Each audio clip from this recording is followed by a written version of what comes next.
నా ఈరోజు తారీఖు వచ్చేసరికి 29/1/2026 సంవత్సరం. మనకి కోనంకి గ్రామంలో ఉన్నాము. రైతు పేరు వచ్చేసరికి రైతు మాటల్లోనే విందాము. ఏ పేరు, ఏ ఊరు, ఏందని మొత్తం డీటెయిల్స్ రైతు మాటల్లోనే వినండి ఒకసారి. నా పేరు నందిపాటి కిషోర్ రెడ్డి, కోనంకి గ్రామం. విఘ్నేశ్వర సీడ్స్ లో షిఫ్ట్ అనే వెరైటీని బాస్ ఆదిరెడ్డి ఇచ్చాడు. ఆ వెరైటీ బాగా కాసింది. అన్న కాయ సైజ్ ఎట్టుందన్న? బాగుంది. కాయ సైజు బాగుందా? కాపు ఎట్టుందన్న? మంచి కాపు. కాపు బాగుంది. చిక్కటి కాపు. కాయ సైజ్ అది బాగుందన్న? బాగుంది. తెగుళ్ళు అయి తక్కువేనా ఈ వెరైటీకి? తక్కువే. ఓకే. ఇది ఎన్ని ఎకరాలు వేసావన్నా నువ్వు ఈ వెరైటీ? ఎకరం 40 సెంట్లు. డూఫ్లోరా కంపెనీది షిఫ్ట్. ఎన్ని ఎకరాలు వేసావు? ఎకరం 40 సెంట్లు. ఎకరం 40 సెంట్లు వేసావు. నీకు అన్ని వెరైటీలు చాలా రకాలు వేసుంటారు కదా, మీ ఊర్లో కూడా వేసుంటారు కదా, అన్ని వెరైటీల మీద నీకు ఈ వెరైటీ బాగా నచ్చిందా? బాగుంది. ఓకే.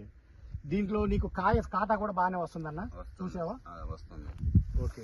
తెగులు కూడా తక్కువేనన్నా? తక్కువే. ఓకే. ఇది పిడుగురాల విఘ్నేశ్వర సీడ్స్ ఆదిరెడ్డి దగ్గర డూఫ్లోరా కంపెనీది షిఫ్ట్ తీసుకొచ్చేసావు.